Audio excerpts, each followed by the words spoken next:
السلام عليكم ورحمة الله وبركاته. أهلا بكم طلاب الصف الثالث الإعدادي في آخر دروس الترم الأول وآخر نص في الترم الأول، نص اسمه الكتاب. طبعا من اسمه كتاب، يبقى بيتكلم عن أهمية الكتاب، دور الكتاب في حياتنا، وإزاي الكتاب ممكن يبقى أفضل صديق للإنسان. وهي دي الفكرة الرئيسية للنص. طب مين مؤلفه؟ أشهر شعراء العصر الحديث أمير الشعراء أحمد شوقي. اتولد سنة 1868 وألف شعر وأدب ومسرحيات شعرية، كان أشهرها مجنون ليلى وكليوباترا، وتوفي عام 1932. يبقى أمير الشعراء أحمد شوقي مؤلف نص الكتاب. كانت أهم فكرة عايز يوصلها لنا من خلال نصه هي إن الكتاب هو خير صديق. والنص كله قايم على فكرة المقارنة أو التشبيه بين الإنسان والكتاب. إزاي ممكن يبقى في إنسان صديقك، وايه الفرق بينه وبين لما يكون الكتاب هو اللي صديقك، وده افضل في ايه وده افضل في ايه، وايه هي مميزات الكتاب، وازاي ناخد افضل شيء من الكتب. هي دي الفكره الرئيسيه للكتاب. يبقى هو عايز يمدح الكتب، عايز يمدح ايه الكتب. خلاص، يبقى الشاعر بتاعنا اتخذ الكتب اصدقاء ليه، اللي هو احمد شوقي، لان هو شايف ان الكتاب شخص وفي لا يسيء الظن باصدقائه، ودود لا يعاتبهم، كريم لا يبخل بما عنده، مرهف الحس يراعي حالتهم النفسية. ثم يذكر نقاط التشابه بين البشر والكتب، فكلاهما يحتاج إلى تدقيق للتمييز بين الجيد والرديء. فكما أن هناك صديق صالح يجلب لنا خير، فالكتاب الجيد يهدينا إلى الصواب. احنا كده عرفنا مين ألف النص، أهم معلومات عنه، وعرفنا ايه هو الجو العام للنص اللي من خلاله هنعرف نحل أسئلة الشرح ومواطن الجمال. هنشوف دلوقتي الابيات اجزاء على 3 اجزاء، وكل جزء هنحلله اسئله ومعاني وشرح ومواطن جمال وملاحظات عامه وهكذا. خلاص. طبعا نص دراسه مش حفظ. بيقول ايه بقى الشاعر بتاع احمد شوقي في اول بيتين اللي بعنوان الكتاب اوفى صديق؟ انا من بدل بالكتب الصحابه، لم أجد لي وافيا إلا الكتابا. صاحب إن عبته أو لم تعب، ليس بالواجد للصاحب عابا. يبقى أنا من بدل بالكتب الصحابة. أنا من هنا اسم إيه؟ اسم موصول بمعنى الذي. بدل غير، والمضاد أبقى. الصحابة الأصدقاء، والمضاد الأعداء، والمفرد الصاحب. وافيا مخلصا، والمضاد غادرا، والجمع وفاه ووافون. عبته ذكرت عيوبه والعكس مدحته.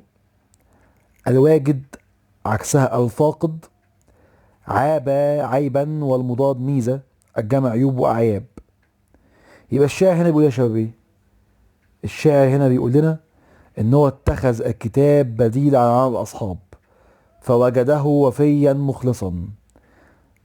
ليه؟ لانه صاحب لا يبحث عن عيوبي، سواء انا عبته او مدحته. يعني سواء قلت عيوب او زي، هو عمره يقول العيوب. ليه؟ عمره ما يقول العيوب اللي موجوده فيا. خلاص. يبقى احنا كده خلصنا اول بيتين كمعاني ومواطن وشرح. مواطن الجمال بقى: انا من بدل بالكتب الصحابه. طبعا تعبير جميل بيدل على اعتزاز الشاعر بصحبه الكتاب وفخره بنفسه، لان الضمير المتكلم انا دايما يفيد الفخر والاعتزاز. وشاب طبعا تشبيه الكتاب بصديق هو هيكون معانا في كل ابيات تقريبا، ان هو بيشبه الكتاب كانه انسان صديق. الصحاب جاءت جمعا لتفيد العموم والشمول والكثره. وهنا بيعاب على الشاعر قوله انا من بدل بالقطب الصحابه. ليه بقى؟ لان الصواب انا من بدل بالصحب الكتابة، لأن حرف الباء يدخل على المتروك، الشيء اللي بنتركه يعني هو هنا ترك الكتب ولا ترك الصحاب؟ هو ترك الصحاب، يبقى كان الأول يحط البه مع الصحاب مش مع الكتب. لم أجد لي وافيا إلا الكتابة، تصوير الكتاب بصديق الوافي المخلص، قلنا ده معانا على طول بقى. ويسوب توكيد عن طريق النفي والاستثناء، النفي لم والاستثناء إلا. والكتابة تعريف للتعظيم. الصحابة الكتابة إيقاع موسيقي تطرب له الأذن. والعلاقة بين البيت الأول وباقي أبيات النص كلها إجمال وما بعده كله تفصيل. صاحب إن عبته أو لم تعب، صاحب نكر للتعظيم، وفي إيجاز بحذف المبتدأ اللي هو يعني هو صاحب يعني عايد على الكتاب. إن عبته أسلوب شرط تفيد المدح. وطبعا من عبت ولم تعب تضاد بالسلب يوضح المعنى ويؤكده. ليس بالواجد للصاحب عابا، اسلوب مؤكد بحرف الجر الباء، حرف جر زائد الباء في خبر ليس. وتنكير كلمة عابا يفيد التقليل. الفكرة التانية عندنا فوائد مصاحبة الكتاب. الشاعر بيقول ايه بقى؟ كلما أخلقته جددني، وكساني من حلى الفضل ثيابا. صحبة لم أشك منها ريبة، ووداد لم يكلفني عتابا.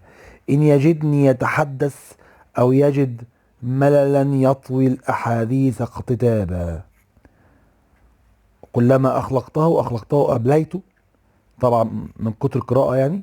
والمضاد جددته، جددني زودني بمعلومات جديدة.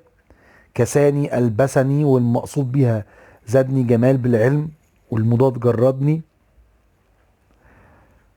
ريبة شك، والعكس يقين، والجمع ريب. يكلفني يحملني مشقة، وعكسها يعفيني.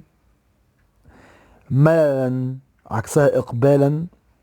يطوي يختصر ويوجز، وعكسها يطيل ويفصل. اقتضابا إيجازا واختصارا، والعكس تفصيلا. الشاعر يقول إيه بقى؟ الكتاب كلما أقرأه يزيدني علما ومعرفة، ويزينني بالصفات الحميدة. فصحبتي للكتاب تقوم على الإخلاص الذي لا يخالطه شك، والحب الذي لا يعقره عتاب.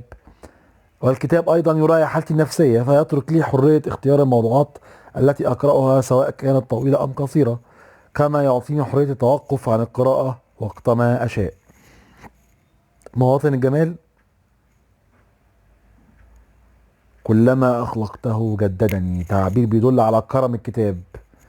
وكلما تفيد التكرار والاستمرار. أخلقته اللي هي أبليته من كتر القراءة، يبقى تروحي بكثرة إيه؟ كثرة إيه؟ القراءة. أخلق وجدد بينهما تضاد يوضح المعنى ويؤكده. كساني من حلى الفضل ثيابا، تصوير للكتاب بشخص كريم يكسو صاحبه.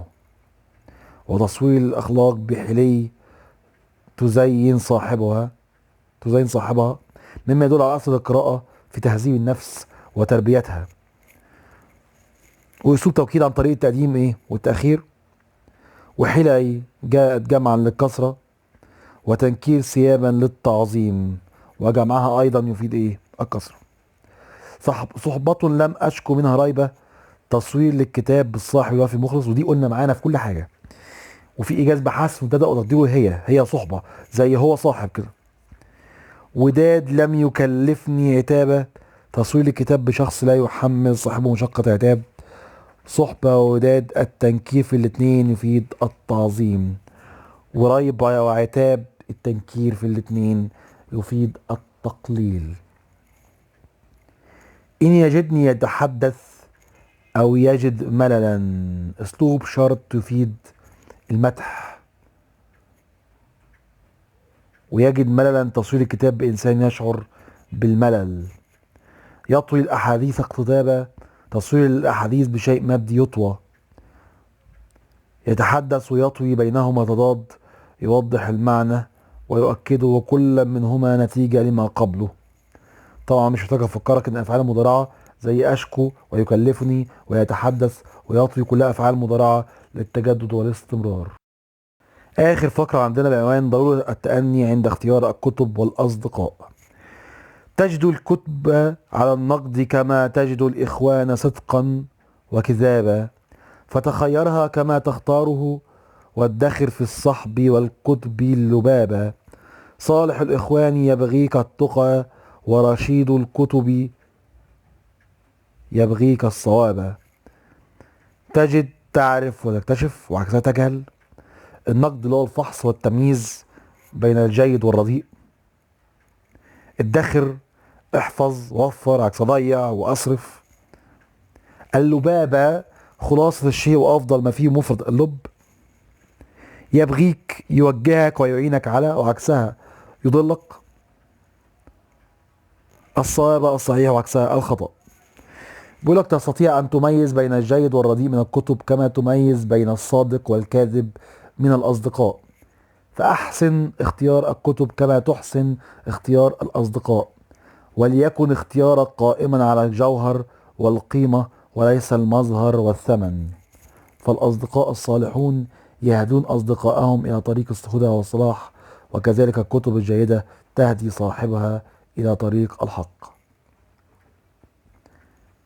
طبعا مش محتاج أقول لك تشبيه الكتب بالأصدقاء، خلاص. صدقا وكذابا تضاد. تخيرها كما تختار تصل الكتب بأشخاص نتخيرها كما نتخير الأصحاب. تخيرها وادخر أساليب أمر كلها النصح والإرشاد. ادخر في الصحب والكتب اللبابة، توكيد تقديم وتأخير. التقى والصوابة الاتنين تعريف الكلمتين يفيد ايه؟ التعظيم. خلاص. نص الكتاب نص سهل جدا جدا جدا، وموضوع حلو كمان، وممكن تستفيد منه في مواضيع تعبير عن القراءة وعن العلم. خلاص. واشوفكم في دروس تانية ان شاء الله. والسلام عليكم ورحمة الله وبركاته.